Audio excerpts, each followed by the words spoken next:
common mistakes all you real estate investors out there that don't know what you're doing typically make. These are common mistakes that real estate investors make. We're going to talk about those common mistakes, and I'm going to show you how to avoid them. I want you to avoid these common mistakes, okay? So we're going to get right into it. 5 common mistakes investors make. These are very, very common. You see my whiteboards are always full because I do a lot of content. We have an online educational program, so we're always doing new courses. We're always adding new modules. And if you want some education, if you want some coaching or mentorship, I'll share some information with you at the end of today's show. But for now, let's talk about these 5 common mistakes these REI individuals like to make for whatever the reasons are. Mistake number 1, these real estate investors, they never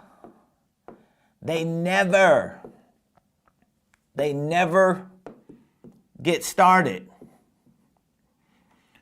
That's the first mistake a real estate investor makes. They never get started. They never invest in real estate. Never. They just keep talking about what they finna do and what they're in the process of doing and how they're strategizing. This is a common mistake a lot of people make. They go to REI meetings, RIA events. They go to networking events. They pass their cards out. They set up a landing page. They get a website. They get cards printed out. They go to seminars, webinars. They take courses. They do everything except invest in actual real estate. Okay. Now, I have an idea why a lot of real estate investors make this first common mistake by not getting started. My idea is this. I personally think when a person makes a decision to become a real estate investor, they have this intimidation factor. They have this fear factor.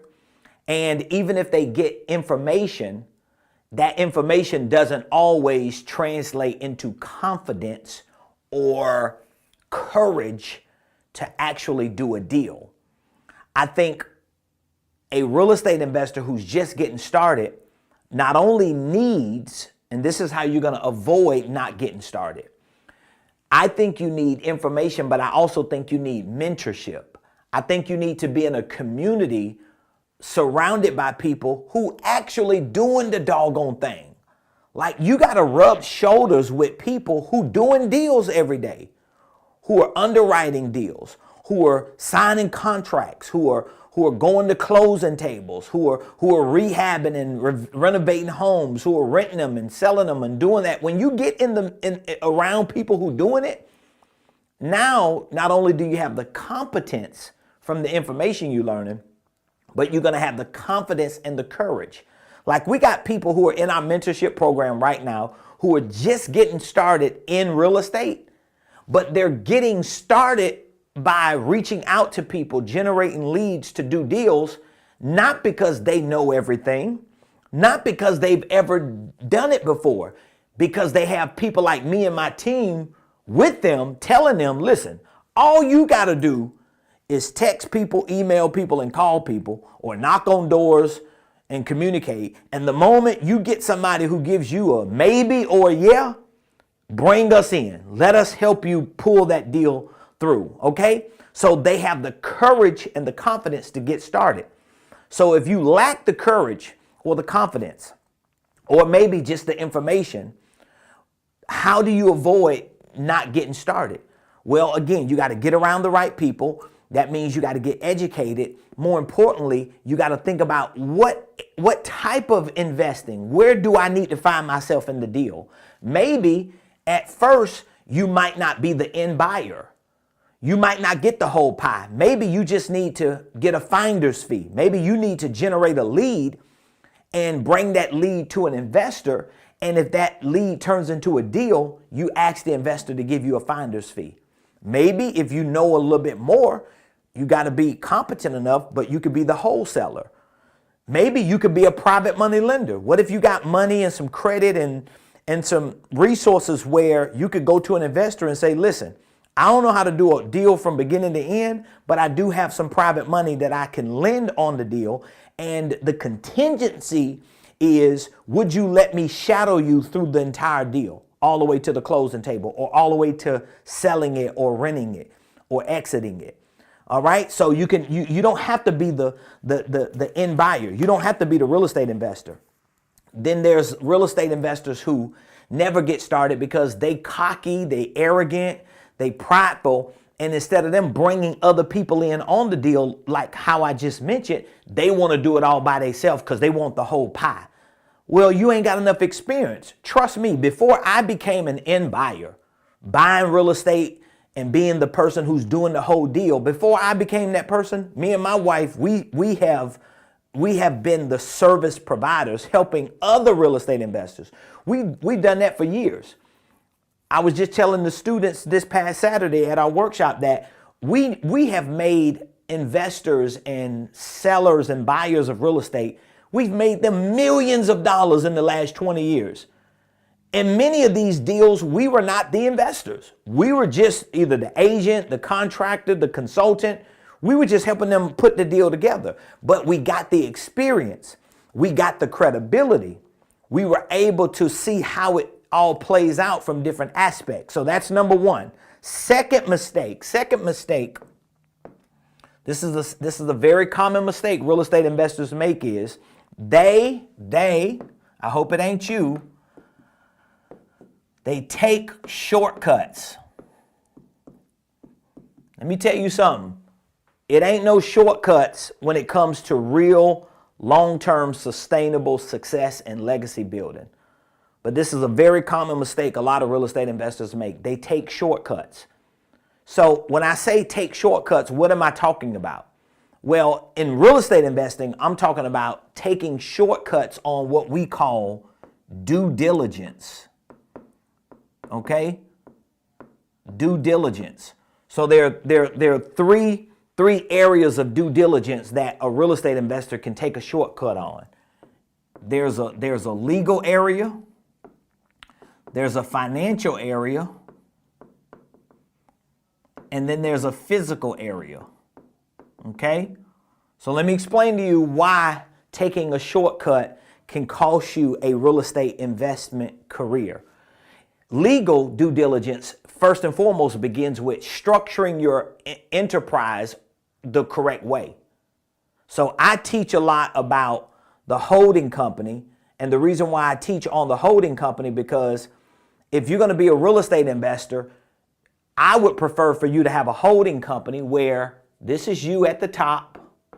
You have your holding company right here. This is HC for holding company.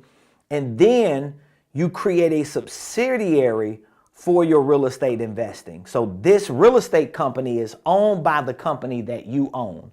Doing it that way, it gives you so many different benefits, not just short term, but it gives you benefits long term.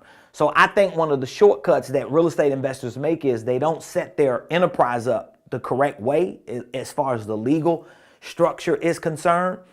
Another shortcut legally that real estate investors take is they don't have proper representation.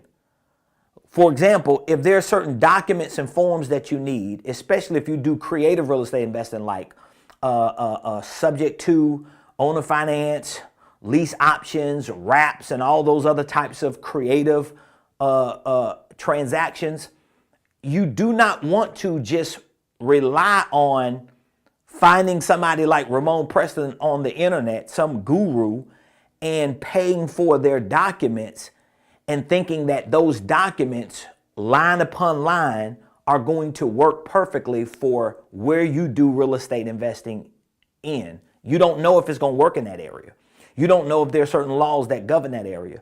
And when you try to take a shortcut and not pay for an attorney to not only vet your documents if you have them already, but to draft your documents and to give you legal advice on how this needs to play out, you're taking a shortcut and it's going to cost you a lot. And it'll probably cost you way more than it would to just pay an attorney to do it for you, okay? So what are some financial shortcuts that real estate investors take? Well, they don't know how to underwrite deals. If you don't know how to underwrite a deal, that means you don't know how to look at a deal and analyze the overall performance of that property. You don't know how to do the math and the calculations between the purchase price, the cost of acquisition, the after repair value, the rent value, if it can rent. If you don't know how to underwrite deals like that, your numbers are going to be off, and you might get into a deal that you think is financially doable, and it's financially destructive because you just didn't do your numbers. So me and my team, I was doing some exercises with them this morning after our role playing and training. And one of the exercises was underwriting some deals on the real estate side. Okay. And they were just looking at one property, and they saw how, wow, you could get one wrong piece of data and that can throw your numbers off $20,000 to $30,000. Well, $20,000 to $30,000 on a deal being off can literally bankrupt a real estate investor. Okay, so what is some physical due diligence or shortcuts? Well, a lot of times if you're doing a deal, you need to get an inspection. Maybe you need a different type of inspection. So depending on where that property is, depending on the age of the property, you might need all types of inspections. So getting a home inspection is not just a basic $200-300 home inspection where somebody comes in with a flashlight and they looking all in the house and, they just write stuff on paper. Sometimes you might need to check the soil if it's a creek in the yard. You need to make sure that you might need a survey if it's a certain amount of acreage. You might need to do a termite inspection. There are so many different things that you might need, and it will depend on the age of the property or the physical condition of the property. You got to do your due diligence because this is a shortcut that will bankrupt your real estate investing. Common mistake number 3, okay? Real estate investors, they enter, I'm going to put emphasis on that, they enter without an exit. That's a common mistake a lot of real estate investors make. They enter without an exit. What do you mean by that? They enter a deal without knowing how they're going to exit the deal. So when you get into a deal, you got to already know how you finna get out this thing. Are you going to buy and hold this property? Are you going to fix and flip it? Are there other creative ways for you to exit this deal? But I have to be clear on my exit before I enter it, okay? So I'm not going to close on a property, put all my money into a property, and then once I leave the closing attorney's office with a packet as the owner, I'm not going to wait to that point to determine, man, how I'm going to get rid of this property. How am I going to make my money on this property? You gotta enter with the exit, okay? So again, how do you enter with an exit? In order to avoid entering without an exit, you got to know how to underwrite, and you got to have multiple strategies to exit that property. Your exit can be a BRRRR strategy, buy, renovate, rent, refinance, and repeat. It could be a BRRRR. It could be a buy and hold. It could be a lease option that you do. If you're in the creative space, it could be a wrap that you do. It's so many ways to exit, but your exit is going to have a lot to do to determine with, like, how much money are you putting in the deal? What type of return you want to get out of the deal? And other things. Maybe you're not looking at the money side as much as you're looking at the depreciation side. So these are all the things that you learn as you continue to do real estate deals. So don't just be an information junkie, but you never practice the information, okay? So mistake number 3, real estate investors make. They enter without an exit, okay? Mistake number 4, they get lazy. They get lazy and or give up on expansion. That's the key word. So a lot of times, once a real estate investor gets past the procrastination, and once they get past not taking shortcuts because they ambitious and anxious to get a property, once a real estate investor gets past not knowing how to underwrite deals and they know how to, well, a lot of times real estate investors make the mistake of getting lazy and or they give up. So what do I mean? Well, getting lazy means if you're around people who don't have no real estate, no assets, no cash flow, no wealth building vehicles that they're using, you can kind of get lazy because you can start feeling like you're the top dog. You know, I know people who got 2 or 3 pieces of real estate and they swear up and down they own half the block. And they only got 2 or 3 pieces of real estate as if they got some. And here's the thing. Some people can own real estate, and because that real estate is being held, the margins are so low, they're paying more money most months than they're making. I know this to be true. I've seen a lot of real estate investors in my 20 years. I've seen a lot of real estate investors lose their shoes, their socks, and all their bank accounts and their whole businesses because they got lazy and or they gave up on expanding.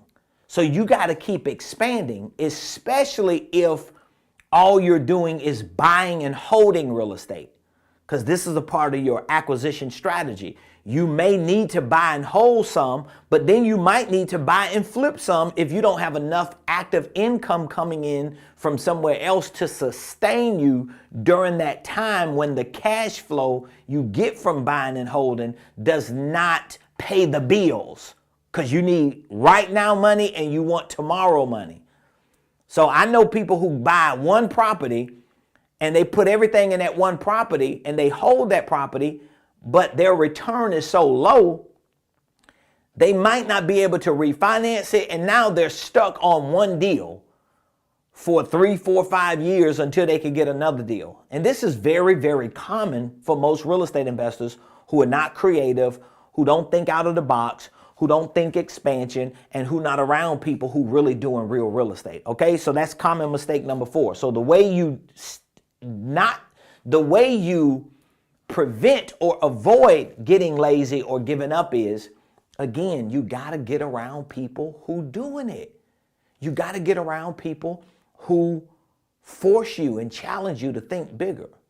One of my mentors is a billionaire. I'm gonna be with that community in a couple days, and I've been around that community for a while now, and I'm telling you, every time I get into any of those rooms with this particular group of people, man, they just make you think like, oh my God, I got to go back and do something.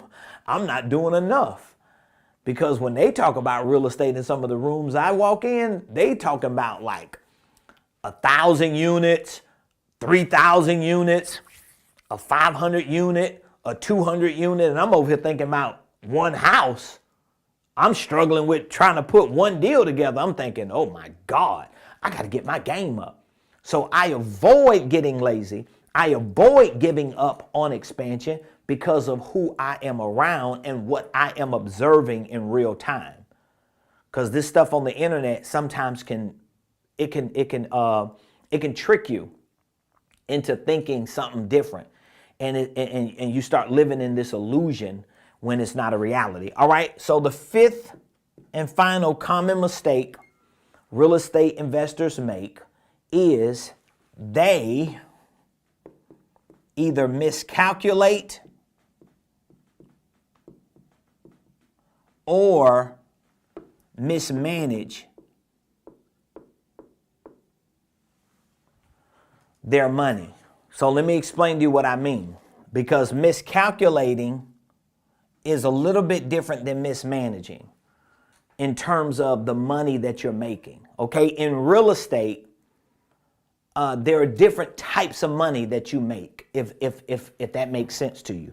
So for example, in real estate, if you fix and flip a property, and if you buy a property, fix it up, and then go resell it and flip it, okay? As a flipper, the money you make or the profits you make, when you subtract your expenses and the costs associated to doing the deal, those are going to be capital gains, right? That's money you made. That's profit. Okay? That money is going to be treated differently than the money you make if you buy that same house, fix it up, hold it over long periods of time, rent it out, lease it out or whatever, and just get monthly payments. That money is going to look different and be treated different for tax purposes, which I'm not a tax strategist, okay? I'm an entrepreneur who has one, but I'm not one. But I do know enough to know that this money is going to be treated differently depending on how you structure that deal once you buy it, whether you fix it, sell it, or fix it and rent it, okay? So if you fix a property and sell it, meaning that if you're into the flipping part, a lot of real estate investors make the mistake of miscalculating their capital gains. They miscalculate it.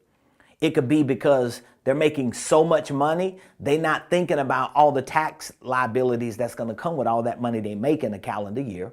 Or it could be they're not thinking about taxes and they're not thinking about rainy days or any other days in the future or long-term wealth, and they spending all their money and they're not thinking about reinvesting that money in things that have long-term appreciation, that gives them depreciation, and that keeps cash flow coming in. So that could be a miscalculation that messes you up. Then you have some who, let's say they buy and hold a property and they mismanage the cash flow, which a lot of times, especially in residential, unless you're doing like a real good Airbnb or you're doing a good midterm rental, a lot of times if you just buy property, fix it up, put it back on the market to rent it, a lot of times your cash flow is not a lot. The average in most, like single family homes, it may be $300 or $400 a month that an investor cash flows on that property. But let's just say hypothetically, it's $500 a month, which is exceptional depending on how you're renting the property out, okay? And depends on if it's paid in full, if there's a note, if you have a property manager, all those things play a role. And it depends on where it's at. Because if it's in Florida by the water and you got HOAs that cost more than HOAs and insurance that cost more than a mortgage, you might be paying money to rent that property out. But my point is, even if it's $500 a month that you cash flow from a rental property, right? Well, that's $6,000 a year. If the HVAC unit goes out in that house, that HVAC might cost you $8,000. So that means that HVAC system in one situation has cost you over a year of your cash flow. So it'll take you over a year just to make that cash flow back. So that's why I say you cannot mismanage that cash flow. But these are just the 5 common mistakes that real estate investors make, and I want to show you how to avoid them. Now, the way you avoid this is, if you're flipping properties, I would say, number one, you need to have a big enough margin on that flip, even if it's, let's say, $10,000, $20,000 you're making on that flip, or wholesaling, whatever. You need to properly calculate what you need to set aside for potential taxes and or for purchasing other assets where you can use depreciation. Like, that's where you need a tax strategist to work with you on, so that you're not just making 100% of this amount of money flipping properties and you don't have no write-offs, no deductions or depreciation. You're just spending money and you're just using it as an expense. You got to at some point pivot into, okay, I need to weigh this against holding on to some assets that I can get some depreciation, okay? The way you avoid mismanaging buy and holds is, again, you probably need to do some flips or some wholesales so that you can have some now money, because it may take you a while to have enough rental income that pays the bills and sustains the property. It's not that easy unless, of course, you have like this economy of scale that you're doing where you buy, 100 unit apartments or 50 units or even 30 units. Now you playing a different game. But again, it still costs money to get into that deal, and you got to know what you're doing. So these are just the 5 common mistakes. I would love to get some feedback from you. Let me know what you think about these 5 common mistakes. If you are a real estate investor or you want to get into real estate investing and you do not have a real estate investing mentor, you don't have courses and education to keep you updated on all these things that we're talking about, if you're not a part of a community that aligns with your views and values, and if you want to get that type of support and mentorship, we do have a mentorship program, okay? It's called the Millionaire Mentorship Program. It's a 1-year accelerated business coaching and consulting program. Now, this mentorship program originally did not include real estate mentorship, like workshops, I hosted just this past Saturday. But we added it for this year because I've had so many people in this mentorship program just within the last 3 years, and we have a good number of people who are still in it after like 2 or 3 years. And now that they have their businesses set up, they have all these systems and processes, some of them are starting to pivot over into the real estate game now. They want to play that game. And so what I decided to do, instead of, like moving them out of this current mentorship program into our real estate program, I just added as a complimentary service our real estate courses into this one, the investing courses and the workshops.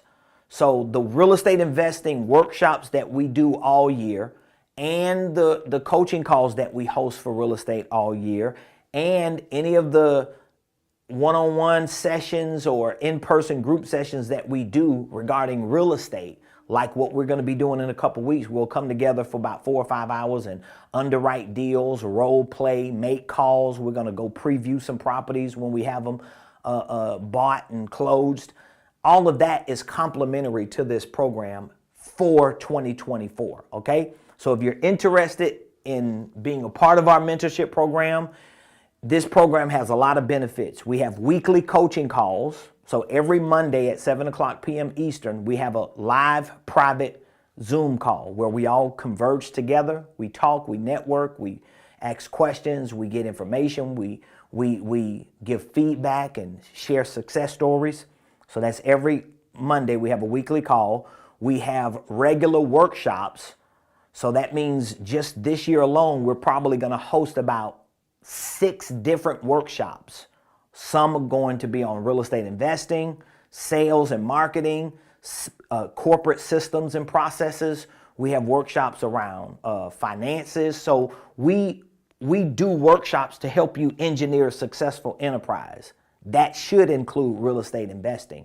Okay. We also give you access to our Millionaire Blueprint, which is the educational program that we use. This is all online, virtual. You can watch these videos 24 hours a day, 7 days a week on demand from any device, and you can learn the ins and outs of what we're doing. So all you have to do is call or text the word mentor to 678-276-8253 or 8556. All you have to do is call one of those numbers or text the word mentor to one of those numbers, and one of our team members will reach back out to you, answer any question that you might have about investing, how to get started, where do you get your documents from. Any question that you have about real estate investing, you can call us and ask us, okay? Guess what? If you don't want to call or text the word mentor because you feel like you're not ready to be educated, you're not ready for a mentor, you don't want to spend no money, then guess what? Go to my YouTube page. We have over 4,000 videos there. And those videos are made up of training sessions for holding companies, tax strategies, real estate, Everything we do here in our mentorship program, we've got videos. Of course, it's not going to be like the videos inside of our university, which, by the way, they're not the same videos. Some people have asked me that question. I've had people to call me and ask me, okay, you got that many videos on YouTube. Is your whole online university just made up of YouTube videos that you've repurposed, or interviews, or the Ramon Preston show that you just edited and put on there? Absolutely not. Over 96, 97, I could probably say safely, 96 to 97% of the videos that are on Ramon Preston University have never been exposed to the general public. Now, of course, we do have some modules, like we have a module for, I think one of the modules is called the best lessons from the Ramon Preston show. So every once in a while, we'll pull like the best lessons from this show, and we'll put some videos on there just to make it easy so people don't have to flesh through hundreds and hundreds of videos on YouTube. And then we may have some replays from our workshops or our coaching, our weekly coaching call. But again, that's not exposed to the general public. And that's where all the meat is a lot of times. And the truth is this: you could go to social media pages and YouTube and search engines, and you can learn a lot. But what I've learned is people who learn all that information, if they're not in a community and around people, they don't have the confidence and the courage to do what they think they're competent in. They don't do it because you really don't have that courage and that confidence. So anyway, you could go to my YouTube page. You could go to RamonPreston.com and just check out our website to see all the things that we're doing, what our programs are. But either way, if you need information, if you have questions, or if you want access to all of our training and mentorship and coaching and workshops, including this workbook from our recent creative real estate investing workshop we just hosted Saturday, with the replay, text mentor to 678-276-8253 or 8556. So that's 678-276-8253 or 8556. Screenshot the number, hold it in your phone, because the day gonna come and you're gonna be like, you know what, man, I'm finna holler at Mr. Preston over there. I gotta give him a call, man. I gotta find out what I need to do to get to the next level. At some point, you're gonna need somebody. So we love y'all. We appreciate y'all. Thank y'all for joining the show today. I had an amazing time, as always, on here running my mouth, giving you the game, showing you how to get to the next level. So hopefully, as long as we're not tied up on a property or in the middle of a deal or sitting with a client, we'll be back here tomorrow, same place, same time, live on the Ramon